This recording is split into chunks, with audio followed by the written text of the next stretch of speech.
ये खबर KR मंगलम university द्वारा प्रस्तुत की गई है। हिंदू धर्म में एकादशी व्रत का विशेष महत्व माना जाता है।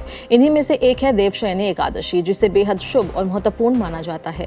धार्मिक मान्यताओं के अनुसार इस दिन भगवान विष्णु 4 महीने के लिए योग निद्रा में चले जाएंगे और इसी के साथ चतुर्मास की शुरुआत होती है। साल 2026 में देवशयनी एकादशी को लेकर भक्तों के बीच उत्सुकता बनी हुई है। इस बार ये व्रत 25 जुलाई को रखा जाएगा। इस दिन भगवान विष्णु की पूजा, व्रत और दान करने की परंपरा है।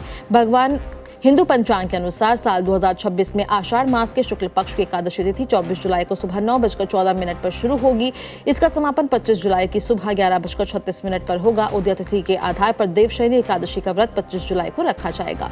इस दिन कई शुभ मुहूर्त भी रहेंगे। ब्रह्म मुहूर्त सुबह 4:16 से 4:57 तक रहेगा। अभिजीत मुहूर्त दोपहर 12 बजे से 12:55 तक रहेगा। संध्या काल का शुभ मुहूर्त शाम 7:17 से रात 8:19 तक रहेगा। व्रत के बाद पारण का समय 26 जुलाई को सुबह 5:38 से 8:22 तक रहेगा। देवशयनी एकादशी के दिन भगवान विष्णु की विशेष पूजा की जाती है। पूजा के लिए सुबह जल्दी उठकर स्नान करें, उगते हुए सूरज को जल अर्पित करें। इसके बाद घर के मंदिर में भगवान विष्णु की प्रतिमा या तस्वीर स्थापित करें। भगवान विष्णु का गंगा जल से अभिषेक करें। उन्हें तुलसी दल, पीले फूल और पीले रंग के फल अर्पित करें। इसके बाद घी का दीपक जलाकर भगवान के से सुख, समृद्धि और शांति की प्रार्थना करें। मान्यता है कि इस दिन भगवान विष्णु के साथ मां लक्ष्मी की पूजा करने का भी विशेष फल मिलता है। इसके अलावा चतुर्मास की शुरुआत होने के कारण भगवान शिव जी की पूजा का भी महत्व बढ़ जाता है। देवशयनी एकादशी पर शिव मंदिर जाकर शिवलिंग पर जल अर्पित करना शुभ माना जाता है। जल में थोड़ा दूध मिलाकर जलाभिषेक करने से भगवान शिव को चंदन का तिलक लगाने और 11 बेलपत्र अर्पित करने की परंपरा भी है।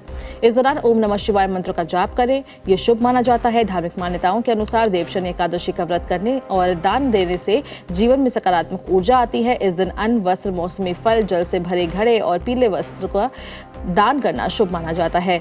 पीले फल, पीली मिठाई, पीले वस्त्र, चने की दाल या फिर अपनी क्षमता के अनुसार धन का दान भी किया जा सकता है।